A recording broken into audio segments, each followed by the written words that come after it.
What is going on? Mr. Crazy 1870 with my final thoughts on the HTC One. And I've been using the One for about 9 days as my daily driver, and I really love and enjoy using the phone. So we're gonna go ahead and start off with the beautiful design. It sort of has like this unibody design, which looks pretty badass.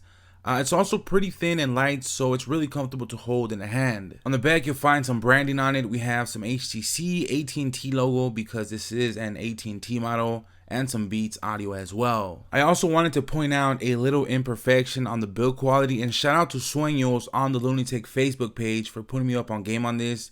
Here at the bottom, there's a little gap which looks a little out of place, and when I rub my finger on it, it does feel a little rough. But personally, it doesn't really bother me, but then again, it's really something to consider. Looking at that really nice 4.7-inch display, which is Full HD at 1080p, 468 ppi, and the screen looks really nice. Colors are sharp. The screen also looks good at any angle, and the blacks were also deep. Now, my only complaint is that the screen doesn't get too bright, so it was a little hard to see what you're doing on the screen when you're out in the sun. The One has two front stereo speakers, which really makes watching videos or listening to music a joy. Now, HTC calls it boom sound, which is their marketing term, but the speakers sound really good, and you're not going to find yourself having to place the phone up to your ear because the front speakers are pretty loud, and I really give big props to HTC on that one. I was also pretty happy with the camera on the HTC One, at least for video. Now, the front-facing camera is a 2.1 megapixel wide-angle lens, and it also records in Full HD with the option of also recording in HDR. Now, for a front-facing camera, the quality looked really good. I don't think you'll be disappointed. Now, for the rear camera, you have a 4 megapixel shooter with a 28mm lens and f2.0 aperture. Now, I was pretty disappointed with the camera being a 4 megapixel, but the pixels are actually larger on the sensor, so you're going to get better low light performance.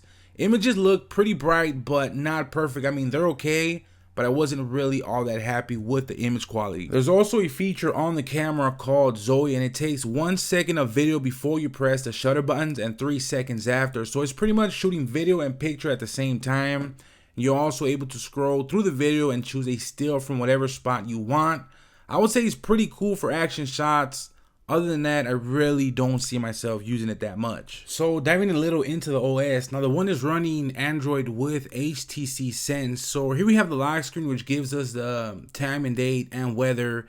And when you scroll up, you unlock the phone. Now, you can also change the lock screen in settings. You have productivity, which keeps track of all notifications, photo album, music, and no lock screen, which obviously it lets you access your phone faster. Now, looking at the bottom dock, we have the phone. Obviously, it's to make calls. Then we have SMS to send text, browser, and the camera app. Now, if we press the middle, it brings up the rest of the installed apps. There's this new feature called Blink Feed, which lets you read your feed right on your home screen.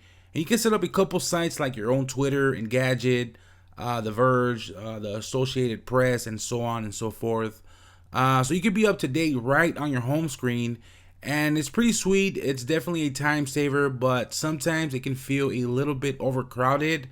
But if we if we swipe to the right, we have the main home screen with your apps, and of course, you also have a couple widgets to choose from. And if you slide down at the top of the screen, you have our notifications, and you can also get to your settings from here as well. Now, the phone is running on AT&T's network, so I got about 801 megabits per second on my download and about 1.5 on my up, which is pretty lame, the area that I'm in. But it really all depends on where you're at, but I've seen those numbers go up pretty high. Now, as far as gaming and overall performance, the phone is pretty fast, and while gaming, I did not encounter any lag, but the phone is really smooth and fast. The camera is also fast when snapping photos.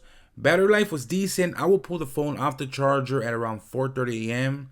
And with pretty heavy use, I would check email, stream Spotify, browse it little here and there, a little gaming through the day, and by the time I arrived home from work, I was already about 14%, I believe, so it got me through the day just fine. Overall, really solid phone. If you're looking to pick this up, I would say go for it. I really don't think you'll be disappointed. I sure was not. I was actually really surprised at how much I really liked and enjoyed the phone. Make sure to check out all the other videos covering the One. Check out the site lunitech.com. Follow me on Twitter at Mr. Crazy 1870. Now catch you guys on the next one. Late.